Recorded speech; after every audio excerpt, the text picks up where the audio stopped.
आप सबका स्वागत है हमारे YouTube चैनल पे। आज हम पढ़ने जा रहे हैं पार्टनरशिप, उसकी डेफिनेशन और उसके फीचर्स क्या-क्या होते हैं। ये बहुत इंपॉर्टेंट टॉपिक है from theory point of view और ये चैप्टर को समझने के लिए, जो आपकी सीयूईटी में 12th के एमसीक्यूज क्रैक करने में और फर्दर स्टडीज में आपको मदद करेंगे। आओ स्टार्ट करते हैं। सबसे पहला हमारा देखो डेफिनेशन क्या है।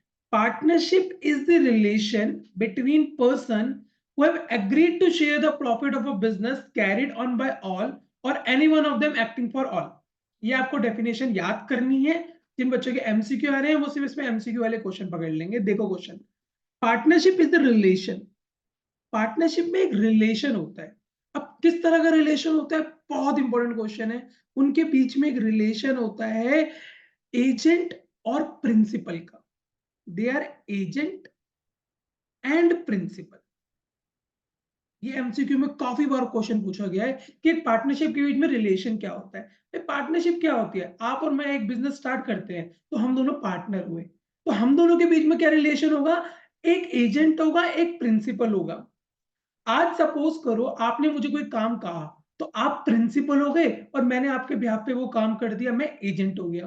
कल को मैंने आपको कोई काम कहा तो उस वक्त मैं प्रिंसिपल हूं, आप एजेंट हो गए, तो हम दोनों एक दूसरे का काम करेंगे। हमारे बीच में रिलेशन एजेंट एंड प्रिंसिपल का रहेगा। और ऑप्शन क्या आएंगे, आपको ऑप्शन में दे देगा एम्प्लॉय और एम्प्लॉयर। भाई एम्प्लॉय एम्प्लॉय का कैसा रिलेशन हो सकता है, वो तो मालिक और नौकर का रिलेशन हो गया। तो पार्टनरशिप में मालिक नौकर नहीं होते, दोनों इक्वल पार्टनर होते हैं, दोनों का इक्वल राइट होता है। एजेंट एंड प्रिंसिपल रिलेशन होता है बिटवीन पर्सन, दो व्यक्तियों के बीच में। दो व्यक्ति तो होने कंपलसरी है ना भाई। पर्सन्स, दो व्यक्ति, अगर एक पर्सन काम कर रहा है तो सोल प्रोप्राइटर हो गया। तो एक से ज्यादा पर्सन होने चाहिए। कितने होने चाहिए, अभी आपको थोड़ी देर में बताता हूं। हु हैव अग्रीड, अग्रीमेंट होना चाहिए उनके बीच में कुछ ना कुछ। विदाउट एग्रीमेंट कैसे स्टार्ट कर लेंगे हम बिजनेस। तो एक एग्रीमेंट होना चाहिए और उस एग्रीमेंट को बोलते हैं पार्टनरशिप डीड। उनके बीच में एक एग्रीमेंट होना चाहिए जिसको बोलते हैं पार्टनरशिप डीड। भाई जब भी हम बिजनेस स्टार्ट करेंगे तो हमें कुछ तो लिखेंगे कि यार हम प्रॉफिट इस रेशियो में बांटेंगे, हम ऐसे ऐसे काम करेंगे, तुम्हारा ये काम रहेगा, हमारी कंपनी यहाँ होगी। ये ओरल भी हो सकता है और रिटर्न भी हो सकता है। आप ओरली भी कर सकते हो और लिख के भी कर सकते हो। ज्यादा प्रेफरेबल रिटर्न होता है। एक और इंपॉर्टेंट क्वेश्चन, क्या पार्टनरशिप डीड बनाना कंपलसरी है? नहीं कंपलसरी है, एडवाइसेबल है पर कंपलसरी नहीं है। आप मर्जी है बिना पार्टनरशिप डीड बनाए बिजनेस स्टार्ट कर दो, आखिरी में झगड़े होंगे सुलझते रहना। पर एडवाइसेबल है, आप बना लो ताकि फ्यूचर में कोई झगड़े ना हो, क्लैरिटी ऑफ थॉट्स रहे बीच में। तो share the profit, yes there should be a profit sharing ratio. जब भी पार्टनरशिप आप करोगे, एक प्रॉफिट शेयरिंग रेशियो तो लेके चलोगे ना, कि कौन कितना पैसा कमाएगा, कौन कितना पैसा रखेगा। ऑफ अ बिजनेस, बिजनेस होना बहुत जरूरी है। अगर विदाउट बिजनेस आपने स्टार्ट करते हो, वो भी लॉफुल होना चाहिए। ठीक है, बिजनेस होना चाहिए वो भी लॉफुल होना चाहिए। कैरिड ऑन बाय ऑल और any one of them acting for all. Carrying on by all मतलब, या तो अगर सपोज करो चार पार्टनर है, चारों मिलके मेहनत कर रहे हैं, या कोई एक पार्टनर या दो पार्टनर मिलके मेहनत कर रहे हैं, बाकी दो पार्टनर स्लीपिंग पार्टनर हो गए। स्लीपिंग पार्टनर मतलब उन्होंने पैसा तो लगा दिया, उनका पैसा अंधा था, उन्होंने पैसा भर भर के लगा दिया, बट वो पार्टिसिपेट नहीं कर रहे बिजनेस के अंदर। तो यस, वो भी पार्टनरशिप कहलाएगी। वो काम नहीं कर रहे बट उन्होंने पैसा तो लगाया ना हमारे ऊपर, वो भी पार्टनर कहलाएंगे, प्रॉफिट वो भी खाएंगे। आगे चलते हैं। देखो अब इनके फीचर्स पढ़ते हैं। सबसे पहले दो या दो से ज्यादा पार्टनर होने चाहिए। लास्ट में मैं डेफिनेशन दोबारा रिकॉल करूंगा, आपको अच्छे से याद हो जाएगी। दो या दो से ज्यादा होने चाहिए। अब कितने होने चाहिए, तो याद रखना, हम पढ़ रहे हैं पार्टनरशिप, बट इसमें मिनिमम और मैक्सिमम पार्टनर्स के बारे में ना बहुत इंपॉर्टेंट है। कंपनीज एक्ट में लिखा हुआ है। कंपनीज एक्ट 2013 ने हमें बताया है कि कितने मिनिमम और मैक्सिमम पार्टनर होते हैं। यहाँ पे कितने बच्चे एमसीक्यू गलत कराते हैं, वो पार्टनरशिप एक्ट लगा के आ जाते हैं 1932, और वो गलत है। मैक्सिमम और मिनिमम पार्टनर के बारे में जो बताया है ना, वो कंपनीज एक्ट 2013 में बताया है कि कितने मैक्सिमम होंगे, कितने मिनिमम होंगे। तो मिनिमम तो भैया दो है। अब ध्यान से सुनना मैं जो बात कहने वाला हूं, मैक्सिमम के ऊपर। मैक्सिमम इन्होंने जो एक्ट में लिखा है ना, वो लिखा है 100। ध्यान से सुनना, मैक्सिमम जो इन्होंने लिखा है वो लिखा है 100। पर इन्होंने हमारी सेंट्रल गवर्नमेंट को अथॉरिटी दे रखी है कि वो इससे कम भी कर सकते हैं। सेंट्रल गवर्नमेंट को अथॉरिटी दे रखी है कि वो कम भी कर सकते हैं, पर वो ज्यादा नहीं कर सकते। यानी कि 101 पार्टनर नहीं हो सकते, 100 पार्टनर हो सकते हैं। तो उसे कम हो सकते हैं, 99, 80, 60, 50, 10, जितने मर्जी सेंट्रल गवर्नमेंट डिसाइड कर ले, बट ज्यादा नहीं कर सकती। और हमारी सेंट्रल गवर्नमेंट ने इसको 50 करा कि एक maximum partner in a partnership act 50 हो सकते हैं। तो अब यहां से दो तरह के क्वेश्चन उठते हैं। कभी कभार तो मिनिमम पार्टनर ही पूछ लेते हैं कितने होते हैं, और बच्चे होते हैं 50 या 100 आंसर टिका आते हैं। ध्यान से पढ़ा करो क्वेश्चन, दो होंगे मिनिमम। अगर लिखा आएगा कंपनीज एक्ट में कितने लिखे हुए हैं, 100 विल बी आंसर। अगर लिखा है एक इंडिया में कितने पार्टनर्स हो सकते हैं पार्टनरशिप कंपनी के अंदर, पार्टनरशिप सॉरी पार्टनरशिप के अंदर, तो 50 हो सकते हैं। समझ आई चीज? किस तरह का क्वेश्चन आ रहा है आजकल, ट्रेंड में कैसा है? वो बोलता है Ram Shyam Mohan are doing partnership, how many partner they can have in their partnership, और कितने पार्टनर आ सकते हैं। ऑप्शन होगा 50, 100, 47, 2। आंसर आएगा 47। पहले वो स्ट्रेट अवे क्वेश्चन पूछता था। अब देखो राम श्याम मोहन पहले से है पार्टनरशिप में, तो 3 तो ऑलरेडी हो चुके हैं ना, 50 में से 3 हो चुके हैं, अब 47 होंगे।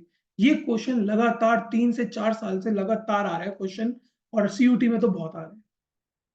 अगला टाइप ऑफ क्वेश्चन, कौन कौन पार्टनर्स हैं या कौन कौन पर्सन्स हैं who can not become partner, जो पार्टनर नहीं बन सकते। ये भी बहुत इंपॉर्टेंट क्वेश्चन है, कौन कौन पार्टनर नहीं बन सकते।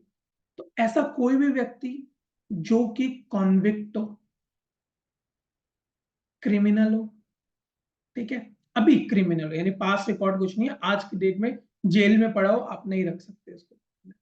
कोई इंसॉल्वेंट हो, बेरोजगार हो, बेरोजगार मतलब बैंकरप्ट हो रखा हो, उसकी एसेट और लाइबिलिटीज, एसेट कम रह गई और लाइबिलिटीज बहुत ज्यादा हो गई हैं, उसको आप पार्टनर नहीं बना सकते। और जो कि अनसाउंड माइंड है, पर्सन ऑफ अनसाउंड माइंड, ठीक है, पागल मत लिखना, पर्सन ऑफ अनसाउंड माइंड, ऐसा व्यक्ति जिसका ब्रेन ढंग से फंक्शन नहीं कर रहा, आप उसको पार्टनर नहीं बना सकते। एक और है जिसको पार्टनर नहीं बना सकते, दैट इज माइनर। जो 18 साल से छोटे बच्चे हैं उनको आप पार्टनर नहीं बना सकते।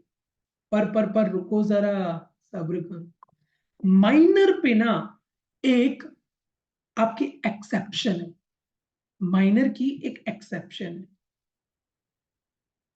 Minor can become a partner, can become a partner only in profit, only in profit.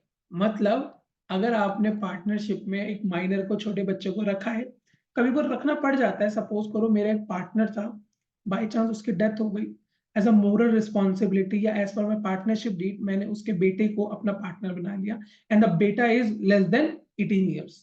तो उस केस के अंदर क्या करेंगे, वो पार्टनर तो बन जाएगा, बट उसको लॉस कभी भी नहीं मिलेगा। कंपनी प्रॉफिट कमा रही है तो प्रॉफिट में उसको हिस्सा दे देगी, और कंपनी अगर लॉस कमा रही है तो उससे 1 रुपया नहीं चार्ज करेगी, उसके हिस्से में लॉस मिलेगा, जब तक वो माइनर से अडल्ट नहीं बन जाता तब तक ही होगा। नेक्स्ट, एग्रीमेंट होना चाहिए। एग्रीमेंट को हम बोलते हैं पार्टनरशिप डीड। एक डीड होनी चाहिए, डीड में बेसिकली हम लिखते हैं कि हम किस तरह का बिजनेस कर रहे हैं, हमारी कंपनी क्या है, अगर हम प्रॉफिट बांटेंगे तो किस रेशियो में बांटेंगे, अगर कभी ये झगड़ा हो गया तो इसको कैसे रिजॉल्व करेंगे, पार्टनर को कितना इंटरेस्ट ऑन कैपिटल मिलेगा, इंटरेस्ट ऑन लोन मिलेगा, ये सारी की सारी हम बातें अपनी बिजनेस की यहाँ लिखते हैं। Important question, can be oral और रिटर्न, मर्जी है आपके ऊपर, नॉट कंपलसरी, कंपलसरी नहीं है। आप अगर आज नहीं बना रहे हो, बाद में झगड़े होंगे, अपने आप रिजॉल्व करो, या फिर पार्टनरशिप डीड की हेल्प लेंगे, बाद में देखेंगे उसको। तो नॉट कंपल्सरेबल बट एडवाइसेबल है, it is advisable to prepare the partnership deed, ताकि झगड़े ना हो, ठीक है। Next, there should be business, and business should be legal, मतलब लॉफुल होना चाहिए। लॉफुल यानी आप ये नहीं कि आप आए मेरे पास और बोला आओ सर पार्टनरशिप करते हैं और ड्रग्स बेचेंगे, ये कोई बिजनेस नहीं है, ये कोई पार्टनरशिप नहीं है, इलीगल है पहले दिन से ही। चाहे पार्टनरशिप डीड बना लो, पार्टनर्स हो, इलीगल है फर्स्ट डे से ही, नहीं कर सकते। पार्टनरशिप सिर्फ लीगल बिजनेस में फॉर्म हो सकती है। प्रॉफिट शेयरिंग होनी चाहिए, बिल्कुल प्रॉफिट शेयरिंग होनी चाहिए। आप मेरे पास आए या मैंने आपको बोला, आओ यार स्टूडेंट आके ना पार्टनरशिप करते हैं और मैं तुम्हें हर महीने 50,000 रुपए पैसे देता रहूंगा, नहीं चलेगा। प्रॉफिट बटेगा, केक कटेगा, सब में बटेगा, यानी प्रॉफिट जो होगा सब खाएंगे। अगर 1 करोड़ का प्रॉफिट कमाया तो जो रेशियो है उस रेशियो में बांटो। 10,000 का कमाया, जो रेशियो है सब में बांटो। लॉस कमाया, जो कमाया सब में बांटो। प्रॉफिट शेयरिंग होनी चाहिए, कोई फिक्स्ड रेम्युनरेशन नहीं होनी चाहिए, है तो पार्टनरशिप नहीं है। Last is business can be done by any one of them और any one for acting for all of them. मतलब सारे मिलके करें काम, या कोई सो रहा है, सो रहा है इसका मतलब ये नहीं है जो फोटो में है सो रहा है, इसका मतलब ये है he has invested the amount but वो बिजनेस के अंदर पार्टिसिपेट नहीं करता, बाकी पार्टनर रन करते हैं। जो प्रॉफिट होता है वो खाता है, जो लॉस होता है वो बीयर भी करता है, बट वो एक्टिवली पार्टिसिपेट नहीं करता बिजनेस में। बस इसका यही मतलब है। तो एक बार डेफिनेशन देखो दोबारा से, अब आपको याद भी होगा कि पार्टनरशिप एक रिलेशन है एजेंट और प्रिंसिपल के बीच में, उनके बिटवीन पर्सन। किस तरह के पर्सन होते हैं अभी समझा के आया हूं। वो have agreed to share the profit, profit बांटने के लिए बैठे हैं, एक लॉफुल बिजनेस का, या वो सारे मिलकर कर रहे हैं या कोई एक उनके बिहाफ पे कर रहे हैं। अगर आपको ये वीडियो अच्छी लगी होगी तो चैनल को यार जरूर सब्सक्राइब करके जाना। Thank you.